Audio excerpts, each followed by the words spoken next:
Diketahui kedua sandera ini adalah seorang kakak beradik yang berasal dari negara musuh mereka, yaitu Iran.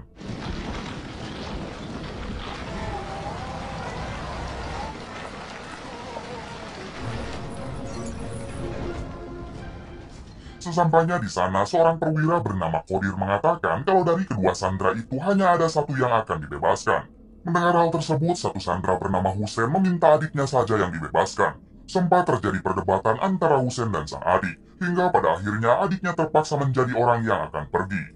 Namun baru saja berjalan beberapa langkah, perwira Qodir malah menyuruh anak buahnya untuk menghabisi sang adik. Hal tersebut tentu membuat Hussein langsung berteriak histeris. Ternyata Hussein juga berniat dihabisi, padahal Hussein dan adiknya hanya seorang warga sipil. Ketika Hussein akan ditembak, tiba-tiba muncul serangan di balik kegelapan yang langsung menghabisi satu persatu tentara Irak.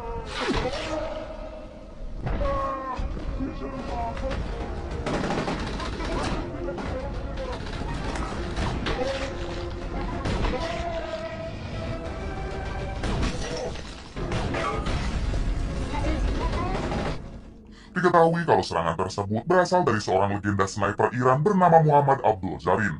Zarin selama ini begitu disegani oleh para tentara Irak dan sudah lama menjadi buah bibir atas keganasannya. Perwira Qodir yang tahu kalau serangan itu berasal dari sang legenda sniper Iran, ia pun memutuskan untuk menyerah, apalagi semua anak buahnya sudah tidak ada yang tersisa.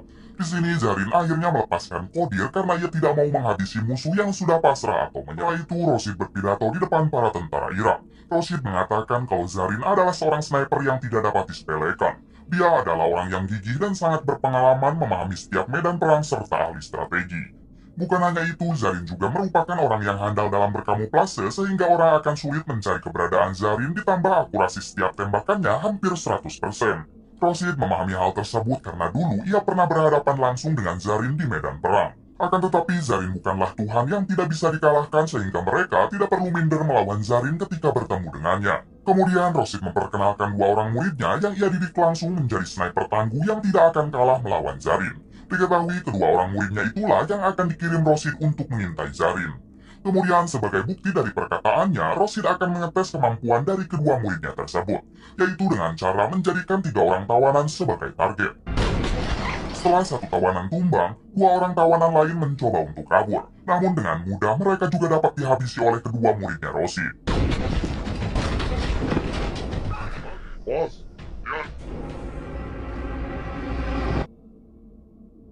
Adegan berpindah ke kamp pasukan Iran dan di sini kita akan diperkenalkan dengan seorang pria bernama Amir Reza. Diketahui Amir Reza adalah komandan pasukan Iran yang selama ini memimpin pasukan. Di sini Amir Reza memberitahu bawahannya kalau musuh sedang mengumpulkan banyak tentara untuk melawan mereka. Oleh karena itu mereka harus lebih waspada karena bisa saja mereka tiba-tiba diserang secara mendadak oleh tentara Irak. Di sisi lain ternyata Zarin sedang mengintai musuh walaupun hanya seorang diri. Tanpa rasa takut, Zarin berada di wilayah pasukan Irak hanya untuk memantau pergerakan mereka. Tak lama dari itu, Zarin dihubungi oleh sang komandan yaitu Amir Reza agar segera kembali ke camp. Sebelum pergi, kita diperlihatkan kesolehan Zarin yang mana saat itu ia memberi makanan kepada sekumpulan semut yang kebetulan ada di dekat persembunyiannya. Zarin mengucap maaf karena telah mengganggu sekumpulan semut tersebut. Diketahui selama ini Zarin juga cukup terkenal akan kebaikan akhlaknya. Kembali ke markas pasukan Irak, terlihat Rosid dan perwira Qodir sedang berdiskusi tentang di manakah posisi Zarin biasa bersembunyi mengintai mereka. Rosid yang sangat berpengalaman, ia pun mengatakan kalau Zarin mampu menembak tentara mereka dari jarak ribuan meter. Mendengar hal tersebut, Qodir tidak percaya karena ia belum pernah menemukan orang yang bisa menembak dari jarak sejauh itu. Rosid menegaskan kalau ia lebih paham tentang Zarin daripada siapapun dan Qodir jangan pernah sekali-kali berani meragukan argumennya. Adegan berpindah ke Rosid serta para tentara Irak yang sekarang mendatangi perbatasan. Ternyata mereka ke sana untuk menganalisis kejadian dari penembakan yang dilakukan Zarin beberapa malam kemarin. Rosid dengan instingnya mampu membayangkan keberadaan Zarin pada saat ia melakukan penyerangan. Setelah cukup lama menganalisa, Rosid sadar kalau Zarin sering datang ke perbatasan untuk mengintai para tentara Irak. Oleh sebab itu, Rosid meminta kedua muridnya untuk tetap di sini hingga mereka berhasil menghabisi Zarin. Setelah itu, Zarin mengajak Hussein untuk pergi ke dekat wilayah musuh. Di sana, mereka berhasil menemukan 2 orang tentara Irak yang sedang sholat. Hussein yang melihatnya, ia pun mengatakan kalau ini adalah kesempatan bagus untuk menghabisi kedua tentara Irak tersebut. Akan tetapi Zarin mengatakan kalau ia tidak akan pernah menembak musuh dalam keadaan beribadah. Zarin menjelaskan kalau mereka memang adalah musuh di medan pertempuran sebagai seorang manusia. Namun jika ia berani menembak mereka dalam keadaan sholat, sama saja ia sedang menantang Tuhan. Kita sebagai orang yang lemah tidak mungkin menang jika harus melawan Tuhan. Kemudian Zarin membawa Hussein ke tempat latihan menembak. Terlihat Hussein yang terus menembak target namun tidak ada satupun yang tepat. Zarin meminta Hussein agar berkonsentrasi dan fokus, namun lagi-lagi Hussein tidak bisa melakukannya. Pada akhirnya Zarin mengajak Hussein untuk kembali saja ke camp mereka. Di sini Hussein menjelaskan wajar saja ia gagal menembak karena senjata yang ia gunakan sudah sangat usang. Apabila Zarin menggunakan senjata yang Hussein bawa, belum tentu Zarin juga bisa menembak sasaran dengan tepat. Merasa tertantang oleh muridnya, inilah yang dilakukan Zarin. Setelah itu, Zarin mengatakan kalau kehebatan seorang sniper tidak tergantung kepada senjatanya, melainkan skill individunya. Zarin juga menerangkan kalau Hussein harus bisa bersatu dengan senjata yang ia gunakan agar senjata tersebut bisa diarahkan sesuai keinginan Hussein. Di sisi lain, ternyata dugaan Zarin benar karena kita tahu dua sniper murid Rosid sudah standby di sana dari hari kemarin. Terlihat satu murid Rosid berhasil menemukan Hussein yang tengah menangis meratapi kematian adiknya. Tak lama Hussein langsung ditodong senjata dari belakang oleh satu orang muridnya Rosid. Ketika Hussein akan dihabisi tiba-tiba, ternyata itu adalah Zarin yang datang untuk menyelamatkan Hussein. Di sini Zarin meminta Hussein untuk berlari ke depan sebagai umpan.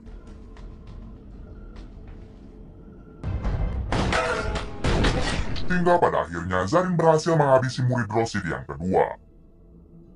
Keesokan harinya memperlihatkan kedua murid Rosid yang kini dibawa ke markas pasukan Irak. Rosid yang mengetahuinya tentu merasa sangat marah kepada Zarin. Pada akhirnya Rosid nekat mengirim pasukan untuk menyerang kamp pasukan Iran secara mendadak. Sementara ia sendiri juga akan turun langsung sebagai sniper yang akan memburu Zarin. Di balik itu, di kamp pasukan Iran, terlihat Hussein yang mendatangi Zarin sambil membawa makanan dan langsung meminta maaf atas semua sikapnya. Namun ternyata Zarin sedang menangis sambil memandangi foto keluarganya. Di sini Zarin mengatakan kalau ia sangat rindu dengan keluarga Zarin. Namun demi membela negara, ia tetap akan berjuang sampai titik darah penghabisan.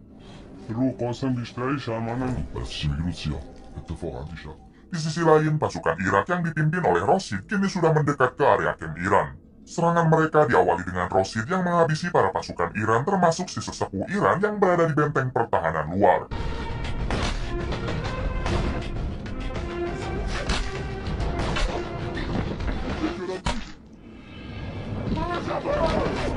Mengetahui benteng pertahanan sedang diserang oleh sniper, Zarin langsung membawa senjata dan ingin segera bergegas ke sana. Akan tetapi hal itu sempat dicegah oleh Komandan Amireza. Amireza memberitahu kalau serangan sniper tersebut hanya untuk memancing Zarin keluar. Mendengar hal itu, Zarin menjelaskan kalau ia sudah lama berteman dengan kematian sehingga ia tidak akan gentar melawan siapapun. Zarin tidak mau kalau sampai pasukan pertahanan habis hanya karena Zarin tidak mau keluar. Soal ia mati atau tidak nantinya itu sudah diatur oleh Tuhan Yang Maha Kuasa. Pernyataan tersebut ternyata didukung oleh salah satu rekan Zarin. Ia mengatakan kalau sniper musuh mungkin hanya bisa dihentikan oleh Zarin seorang. Pada akhirnya Zarin dan rekannya bergegas ke medan pertempuran hingga mereka berada di garda terdepan. Di sini Zarin yang kesulitan mencari keberadaan sniper musuh, ia pun berencana akan terus maju seorang diri. Di sisi lain, Rosid yang sudah lebih dulu di sana sedikit diuntungkan dengan keadaan tersebut. Rosid bisa saja menghabisi Zarin sekarang, akan tetapi Rosid malah memberi isyarat kepada Zarin agar mereka bisa berduel layaknya seorang sniper sejati. Ternyata alasan Rosid tidak langsung menembak Zarin yaitu karena waktu di pertempuran dulu Zarin pernah memojokkannya, akan tetapi Zarin tidak menghabisi Rosid dan hanya menembak satu jarinya saja. Menyadari akan hal itu, Zarin pun segera menjawab tantangan tersebut dengan berpindah posisi. Ketika mereka berdua sudah saling menodongkan senjata, ternyata Rosid lebih cepat hingga membuat Zarin akhirnya tewas. Setelah itu, Rosid memberikan instruksi agar seluruh pasukan Irak maju karena sekarang sniper yang ditakuti mereka sudah berhasil dihabisi.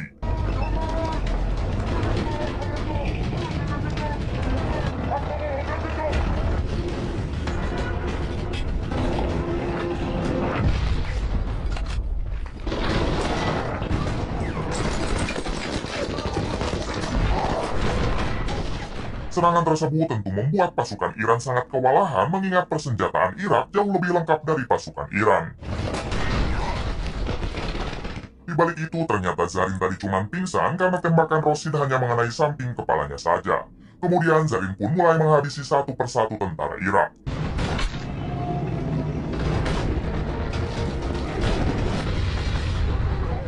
Menyadari kalau Zarin masih hidup, para pasukan tiba-tiba kembali bersemangat dan mulai membalas serangan musuh dengan RPG.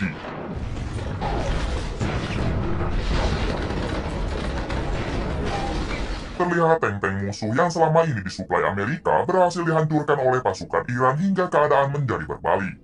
Sementara itu, Zarin yang melihat Rashid terus menyuruh pasukannya untuk maju, pada akhirnya Zarin pun menembak Rashid hingga mengenai bahunya.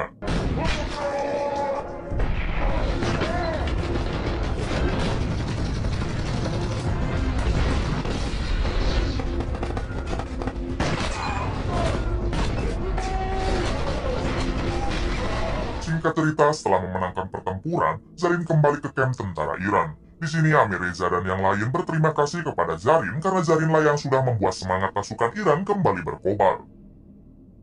Di balik itu, di markas pasukan Irak, terlihat komandannya sangat marah kepada Rashid karena Rashid dianggap telah memberikan informasi palsu mengenai tewasnya Zarin.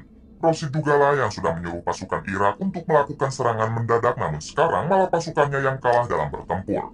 Oleh karena itu, sang komandan akhirnya menonaktifkan Rashid sementara tugasnya akan diberikan kepada para sniper lain yang sudah komandan sewa. Sang komandan yang sudah sangat benci kepada Zarin dan pasukan Iran, ia pun mengirim perwira Qadir agar berpura-pura berkhianat dengan bergabung ke pasukan Zarin. Singkat cerita, Qadir sudah bersama pasukan Iran dan di sini ia mencoba memberikan informasi mengenai serangan yang akan dilancarkan Irak. Untuk mengantisipasi serangan Irak yang mempunyai persenjataan lengkap, Qadir menyarankan agar Zarin dan pasukannya berada di satu titik lokasi. Ternyata semua ucapan dari si Qadir dapat dengan mudah ditebak oleh Amir Reza, dan Amir Reza sadar kalau Qadir hanya ingin menjebak mereka. Di sini Zarin mengatakan kalau ialah yang akan berangkat sendiri ke titik lokasi tersebut. Sementara Qadir sekarang akan menjadi tawanan perang. Malam itu juga Zarin menyiapkan persenjataan lalu bergegas ke titik lokasi. Sesampainya di sana, Zarin langsung memasang berbagai jebakan sebelum pasukan Irak datang. Keesokan harinya, terlihat para sniper sewaan Irak sudah menanti kedatangan Zarin. Namun mereka tidak menyangka kalau Zarin sudah memasang jebakan di tempat mereka sekarang berada. Alhasil inilah yang terjadi. Kemudian Zarin yang saat ini bersembunyi di balik gubuk melanjutkan serangannya dengan menghabisi satu persatu tentara Irak.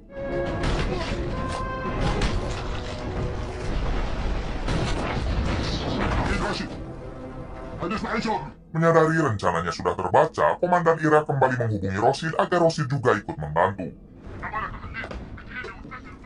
Setelah itu, sang komandan Irak meminta anak buahnya agar menembakkan artileri ke segala arah karena yang ia inginkan sekarang hanya menghabisi Zarin.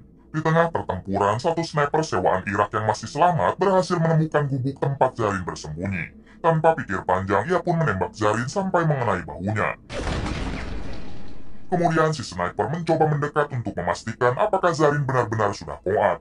Namun ternyata Zarin yang sekarang sudah hampir sekarat mampu menghabisi si sniper tersebut. Di sisi lain, Rashid yang sekarang sudah mengetahui posisi Zarin, ia pun dengan segera membidik Zarin tepat di kepalanya. Akan tetapi Rashid yang kalah cepat, ia pun harus koat setelah satu tembakan Zarin menembus teleskopnya. Setelah itu, sang komandan meminta pasukan artileri agar fokus menyerang ke gubuk di mana Zarin sekarang berada. Alhasil, Zarin pun harus tewas sebagai pahlawan tentara Iran yang terkenal akan kesolehannya. Di akhir film memperlihatkan Hussein yang kini sudah menjelma sebagai sniper tangguh sama seperti Zarin. Saat itu terlihat Hussein sedang membidik seorang jenderal Irak hingga ia berhasil menghabisinya tanpa ketahuan oleh musuh. Tamat. Semua cerita ini didedikasikan untuk pahlawan Iran yang bernama asli Muhammad Abdul Rasul Zarin. Zarin tercatat sudah berhasil menghabisi 700 tentara musuh. Namun menurut pengakuan rekan-rekannya, ada 2000 musuh yang sudah dihabisi oleh Zarin. Oke, terima kasih yang sudah menonton sampai akhir. Mohon maaf bila banyak kesalahan. Salam dari Bray Movie.